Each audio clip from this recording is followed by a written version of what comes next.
Hi, my name is Lisa Power, and today we're going to talk about Ojas, the Ayurvedic anti-aging secret that nobody talks about.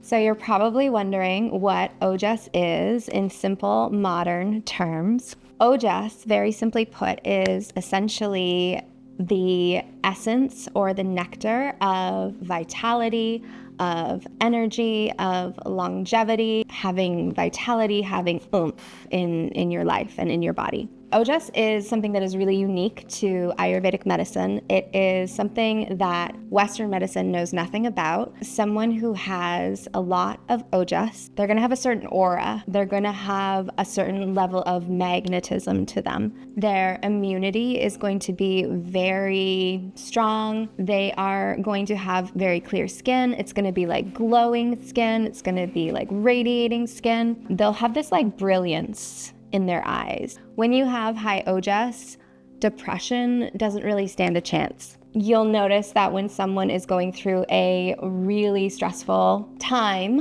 what this does is really stressful and traumatic events and experiences in life will really drain someone's Ojas, and so they'll be left incredibly depleted. And you'll notice with these people very often, they have completely lost their libido. They have no sexual appetite. They may even have no appetite for food. They may have no appetite for anything in life. They'll just want to stay at home and kind of hide under the covers. But when you have strong Ojas, you have strong appetite for everything in life. You just want more and more and more of life. And then lastly, and what we're talking about on this video, is when you have strong Ojas, you're going to live a really long life, and you're also going to look younger than you actually are. It's like nature's original anti-aging nectar or secret. So obviously the beauty industry knows nothing about this. Instead of reaching for more and more cosmetics, for more products, for more injections, more Botox, more surgeries, etc., what you want to do is really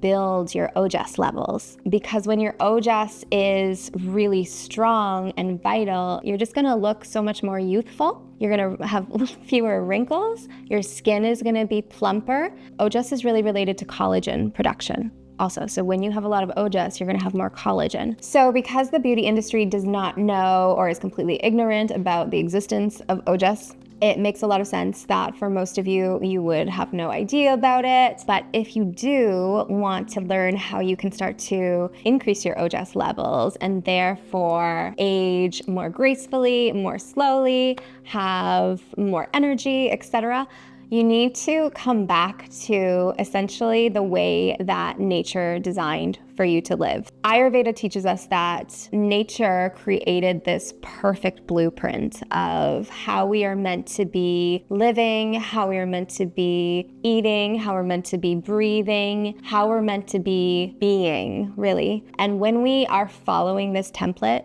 when we're following this original blueprint, we are going to be well, just effortlessly. So this is kind of like the original biohacking. When we think about Ojas, we want to think about building. We want to think about like fortification. So much of the modern health industry, the modern alternative health industry, especially like the biohacking spheres and all of that, they're really focused on like restriction, cleanse, detox, eliminate, pare your diet down to the perfect foods and eliminate everything else. That's kind of like the strategy that we've all bought into, but that strategy is really not complete at all. And especially for women, it is incredibly, incredibly draining and depleting for their nervous systems, for every system in the body. Coming at your health from the perspective of restriction is really going to, over time, drain your Ojas levels. In order to increase your Ojas, what I want you to do is shift from a strategy of restriction to a strategy of rejuvenation. So really focusing on how can I bring more nourishment,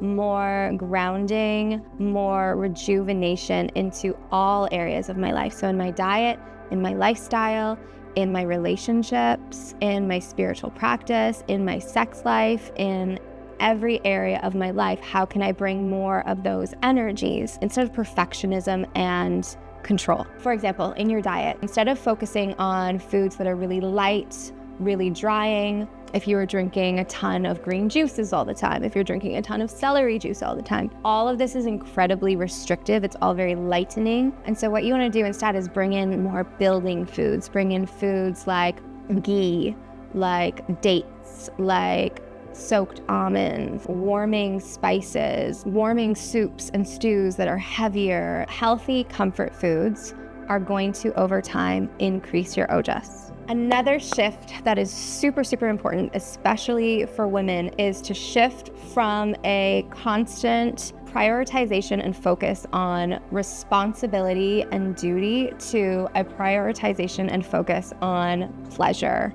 and rest. Especially women who are, really successful, really ambitious, really busy women. There's just so much of their energy that is funneled into doing, into responsibility, getting shit done. I don't know if I'm allowed to swear on here, but I'm going to swear. And this also, in extremes, is incredibly draining of ojas. Even if the world is celebrating you while you're, achieving all these milestones and getting all these awards, counterintuitively, it is really important to start to shift and start prioritizing space and time for rejuvenation. And when you do this, when you give yourself that spaciousness, when you give yourself that ease, and when you give yourself that pleasure, you're going to notice that your ojas levels are over time going to increase. And then from there, you're literally, I'm not joking, you're literally going to just be radiating this glow that everyone's selling you in all of these makeup commercials. You're going to start feeling it coming from within yourself and then radiating out. So a few very simple strategies that you can start to bring into your life to begin rebuilding your ojas stores. Make sure that you are getting really rejuvenative sleep. Really prioritize starting to go to bed at 10 p.m. at the latest, and then waking up by 6 a.m., if not a little bit earlier. We really want to make sure that you are asleep between the times of 10 p.m. and 2 a.m. because this is like the time when the body is healing, when the body is rejuvenating. This is the time when pitta dosha is digesting. It's digesting all the food that you took in the day before. It's also going to be digesting all of the emotional and energetic imprints that you took in the day before. And so if you're still asleep at 11 p.m., midnight, 1 a.m., etc., your pitta dosha is not going to be able to digest everything that was taken in the day before as well. And so you're going to wake up the next day and you're going to feel heavy and dull and flat. Then we want you to be waking up and we want you to be going into a really rejuvenating morning practice, morning routine. In Ayurveda, we call this dinacharya, and this is simply the Ayurvedic daily routine, but it's also about living in rhythm with the day. Some of the specific practices from dinacharya that are really good for rebuilding ojas are any of the practices that involve oiling the body. I do these practices every day and people make fun of me all the time for it. Oil is incredibly rejuvenating. It's building.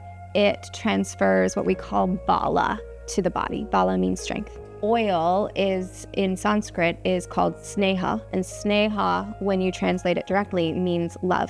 So when you're applying warm herbal oils to the body, you're transferring love to the body. And love is literally the most ojas building thing that exists. In terms of spiritual practice, meditation is one of the best rejuvenators. Meditation is really going to give your nervous system the break, the rest that it needs, and it's going to allow your vitality to come back on track. And then also any form of chaos in your life. So first of all, make sure you're surrounding yourself with people who are warm, who are loving, who make you feel safe. You also want to be cutting out as much as possible all sources of unnecessary chaos. So of course there's, areas in our life where we can't control that. Some areas are chaotic.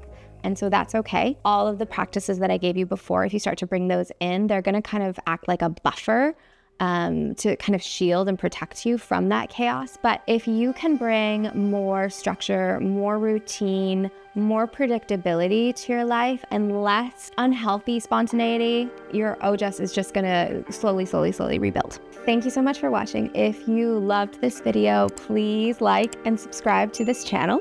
And if you want to go even deeper, follow me on Instagram, where I share everything you need to know about becoming the most healthy, vital, and radiant version of yourself, which is what I call a well woman. And then if you want to go even deeper, I've left a free resource for you down below, my free Ayurvedic guide to becoming a well woman, which is going to teach you everything that you need to know to greatly enhance your energy, vitality, radiance, and health 100% naturally through Ayurveda.